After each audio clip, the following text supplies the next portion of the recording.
안녕하세요. 부동산을 쉽게 다양하게 깊이 있게 분석하는 부동산의 비밀입니다. 대한민국의 경제가 작년 처음으로 연 1%대 성장률을 기록했습니다. 2023년 연간 실질 국내 총 생산 성장률은 1.4%로 집계됐습니다. 올해 초 우리나라 경제를 전망할 때 2%대를 예상했는데 점점 그 예상 수치가 쭉쭉 바뀌더니 결국은 1%대를 기록한 겁니다. 상저하고, 그러니까 상반기에는 대한민국의 경제가 둔화하지만 하반기에는 다시 상승할 거라는 이야기를 높은 분들이 하셨는데, 그 예측은 정확히 빗나갔고 최종적으로 받아든 성적표는 상저하저였습니다. 연 1%대 경제 성장률은 대한민국 경제가 처음 경험해보는 그런 성장률입니다. 국가에 대형 악재가 터졌을 때 마이너스 성장률을 기록한 적은 있지만 2023년은 대형 악재가 없는 그런 한 해였습니다. 어떤 분은 러시아 우크라이나 전쟁이 대형 악재였다라고 이야기하실 수 있지만 과거를 한번 돌아보면 그 정도는 우리에겐 살짝 멍든 정도도 아닌 별것 아닌 일입니다. 1956년 6.25 전쟁이 끝나고 얼마 안 돼서 0.6% 성장률을 기록한 적이 있고, 그리고 그 다음에 1980년 석유 파동이 있던 당시 마이너스 1.6% 성장률을 기록을 했었습니다. 그 이후로 잘 나가던 대한민국은 외환위기, 그러니까 IMF가 대한민국을 집어삼켰던 1998년 마이너스 5.1% 성장률을 기록합니다. 그리고 또 한 번 2009년 글로벌 금융위기가 발생하면서 0.8% 경제 성장률을 기록합니다. IMF나 글로벌 금융위기 모두 대한민국의 집값이 폭삭 주저앉았던 그런 때입니다. 최근에는 2020년 코로나19로 전 세계가 마비되었을 당시 마이너스 0.7% 경제 성장률을 기록했습니다. 그러니까 러시아 우크라이나 전쟁 때문에 우리의 경제가 지금 이 지경에 된 거다라고 우기는 사람들이 있다면 조금 뻘쭘할 듯 합니다. 다시 한번 정리하면 현재 대한민국은 큰 대형 위기가 없었음에도 최악의 경제 성장률을 맞이한 겁니다. 이게 우리한테 왜 중요할까? 부동산이라는 범주가 결국은 경제라는 큰 범주 안에 위치해 있기 때문에 경제 상황과 부동산 또한 다 연결되어 있습니다.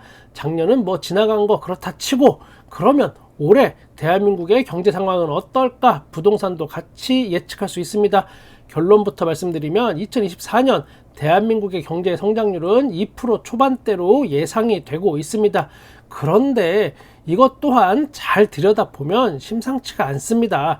한쪽에서는 2년 연속 1%대 성장률을 기록할 것이라는 전망을 내놓고 있기 때문에 그렇습니다. 먼저 한국은행 전망치부터 보면 2.1%를 예측하고 있고, 정부에서 이달 경제정책 방향에서 올 성장률을 2.2%로 예상했습니다.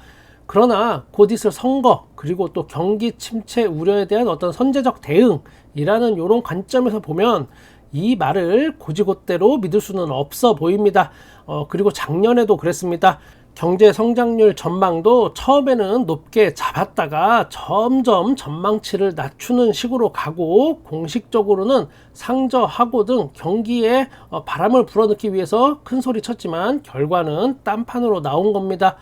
어쩌면 정부 입장에서는 약간의 뻥튀기를 여기다 집어넣는 게 이미 경제에 대해서 알만한 분들은 다 아실 수 있는 그런 이야기이긴 합니다.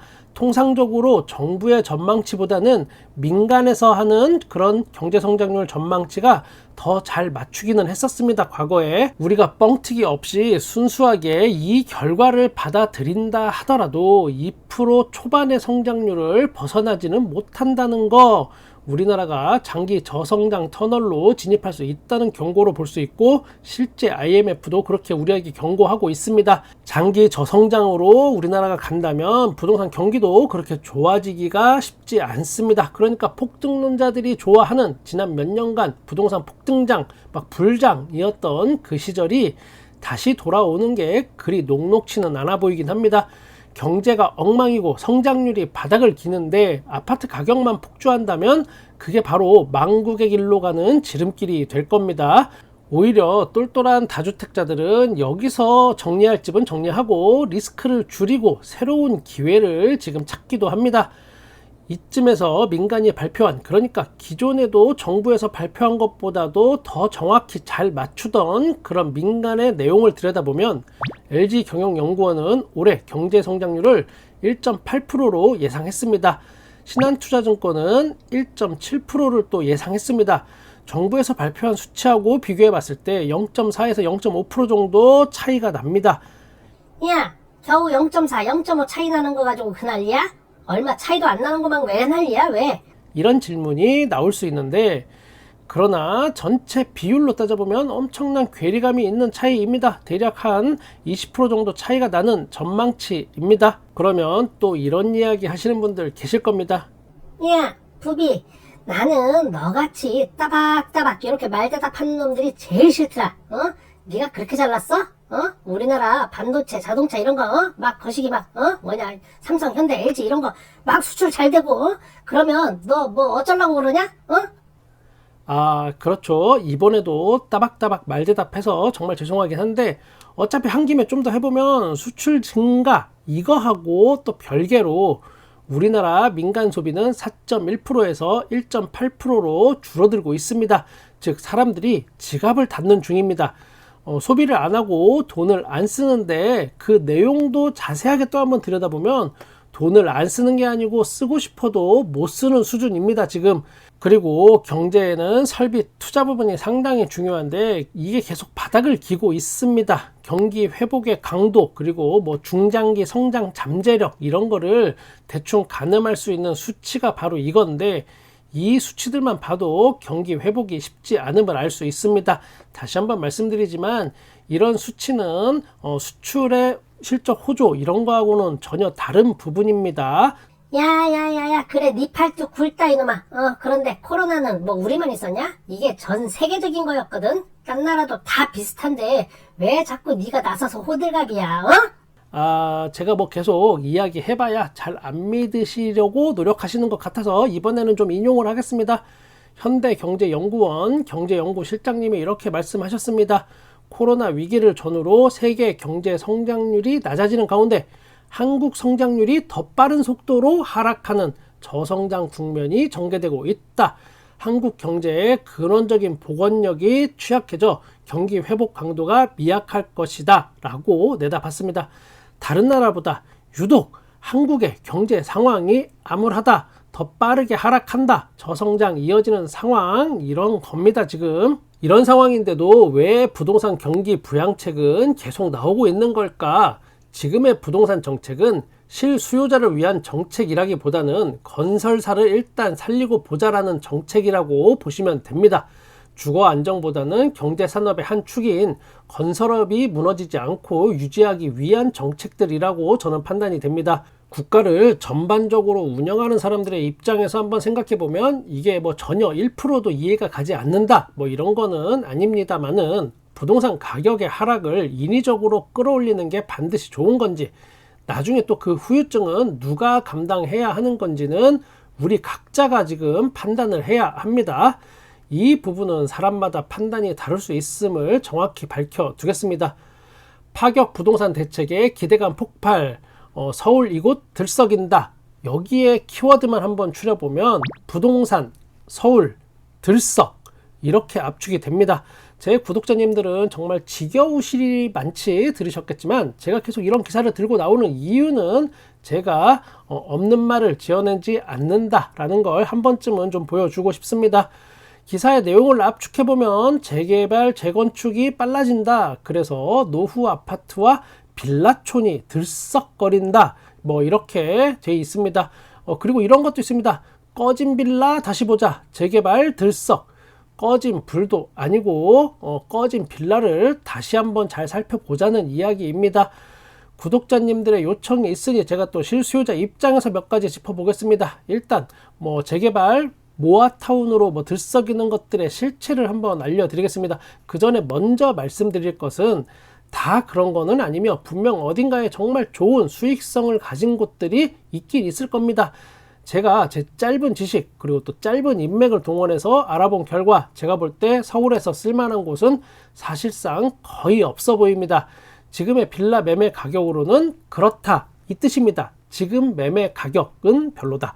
최소한 지금의 빌라 가격에서 30에서 40%는 하락해야 그나마 해볼 만한 곳이 대부분인 것 같습니다. 먼저 첫 번째, 기존의 뉴타운 사업 이거 아직도 하고 있습니다. 그에 비해서 모아타운은 뉴타운보다 성장 동력도 낮고 사업성도 많이 떨어집니다. 모아타운보다 더 상황이 좋았던 서울시 뉴타운 사업, 놀랍게도 뉴타운은 2002년 월드컵 때부터 시작했고 이게 20년이 넘었습니다. 2002 월드컵 때 저도 참 젊었고 잘생겼었고 많은 누나들이 참 서로 술 사주겠다고 저한테 막 수작을 걸고, 얼마 전에 분양했다가 미분양이 되고 계속 무순위로 청약을 진행하는 이문 아이파크 자이도 이문 휘경 뉴타운입니다. 이문 아이파크 자이 무순위 청약 최고 경쟁률 163대 1이라는 기사도 나왔었는데 아직도 무순위 청약입니다. 제가 언론에서 나오는 걸 계속 왜 그런지를 발표하는 거, 보여드리는 거 여러분이 잘 판단하시리라 이제는 믿습니다. 이런 기사들이 지금도 계속 나오고 있는데 이런 걸 본다면 무주택자분들의 심장이 막 철렁해지기도 했습니다.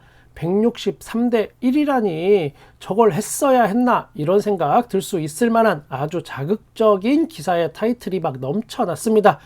이런 부분 더 길게 설명하기도 지쳐서 이제는 그냥 이 정도 패스하고 마무리하겠습니다. 두 번째, 모아타운에 대한 여러분이 참고하시는 자료, 그런 것들 인터넷에 떠돌아다니는 거, 이런 것 대부분 공급자 입장에서 아주 잘 포장된 것일 확률이 굉장히 높습니다. 즉 이해관계가 있는 사람들이 그걸 잘 포장해서 여러분께 무언가를 팔아먹어야 하는 경우가 대부분입니다. 뭐 블로그, 유튜브, 부동산, 카페, 맘카페 다 포함입니다.